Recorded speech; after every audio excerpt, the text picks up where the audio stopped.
आकाशवाणी भोपाल से प्रस्तुत हैं प्रादेशिक समाचार।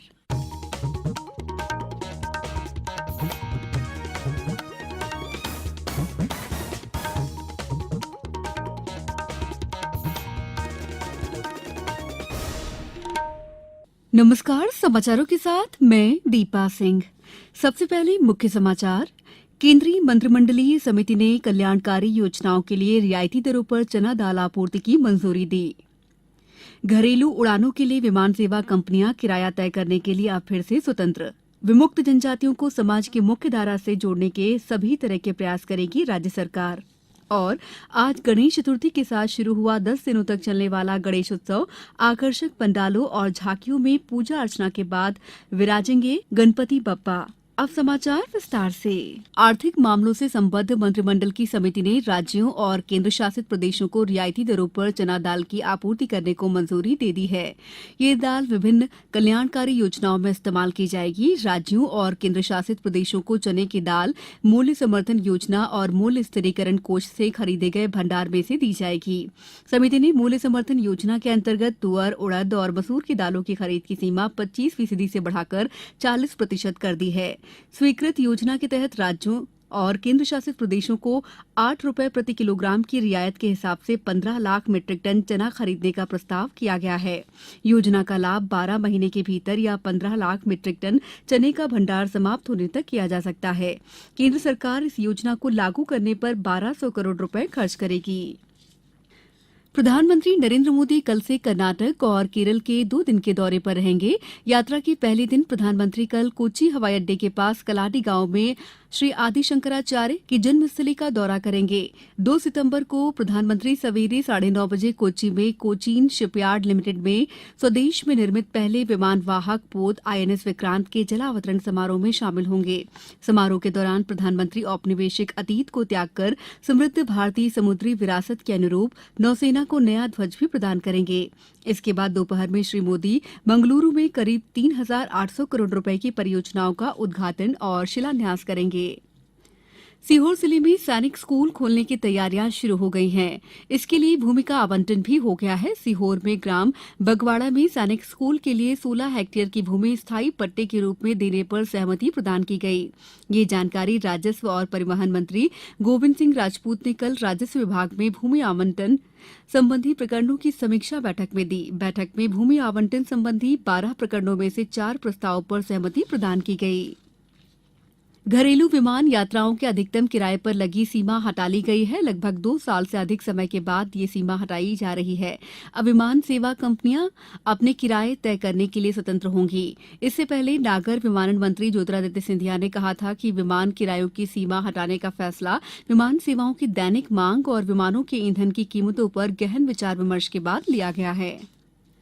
समाचारों में वक्त है ब्रेक का। ये समाचार आप आकाशवाणी भोपाल से सुन रहे हैं। हमारे समाचारों को अब आप कभी भी और कहीं भी अपनी सुविधा के अनुसार सुन सकते हैं। ये समाचार बुलेटिन YouTube, ट्विटर और फेसबुक पर AIR न्यूज भोपाल पेज पर सुने जा सकते हैं। इसके अलावा आप हमारी वेबसाइट newsonair.nic.in पर या फिर AIR न्यूज ऐप पर भी समाचार सुन सकते हैं। ब्रेक के बाद समाचारों में आपका एक बार फिर स्वागत है। आज प्रदेश में विमुक्त दिवस मनाया गया। प्रदेश में 21 जनजातियां विमुक्त रूप में जानी जाती हैं। इस दिन विमुक्त घुमक्कड़, अर्ध घुमक्कड़ जनजातियों के लिए राजधानी भोपाल सहित जिला मुख्यालयों पर भी कार्यक्रम आयोजित किए गए। विमुक्त घुमक्कड़ और अर्ध घुमक्कड़ जनजाति कल्याण राज्य मंत्री स्वतंत्र प्रभार राम खेलावन पटेल ने कहा है कि प्रदेश में विमुक्त जनजाति के लोगों को मुख्य धारा से जोड़ने के लिए राज्य सरकार द्वारा हर संभव प्रयास किए जाएंगे। राज्य मंत्री श्री पटेल आज भोपाल में विमुक्त दिवस पर हुए समारोह को संबोधित कर रहे थे। श्री पटेल ने कहा कि योजनाओं के प्रभावी क्रियान्वयन के लिए अलग से एक विभाग का गठन किया गया है। कार्यक्रम में प्रतिभाशाली विद्यार्थियों को पुरस्कृत भी किया गया। गौरतलब है कि देश में वर्ष 1857 के प्रथम स्वतंत्रता संग्राम के बाद ब्रिटिश सरकार ने अनेक जनजातियों को उनकी स्वतंत्रता संग्राम में भूमिका के कारण आपराधिक प्रवृत्ति का घोषित कर दिया था। इनमें अनेक विमुक्त जनजातियां थीं।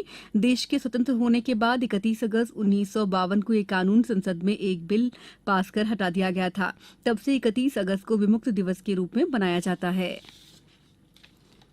राष्ट्रीय आपदा प्रबंधन प्राधिकरण और संचार मंत्रालय के सीडॉट केंद्र ने आपदाओं के बारे में लोगों को समय पर जानकारी देने संबंधी समेकित जन सूचना प्रणाली और उनसे निपटने की तैयारियों पर एक कार्यशाला का आयोजन किया। नई दिल्ली में आयोजित एक दिन की कार्यशाला का उद्देश्य संबंधित विभागों और आपदा प्रबंधन से जुड़ी एजेंसियों को आपदा संबंधी समाधान खोजने पर विचार विमर्श के लिए एक मंच प्रदान करना है।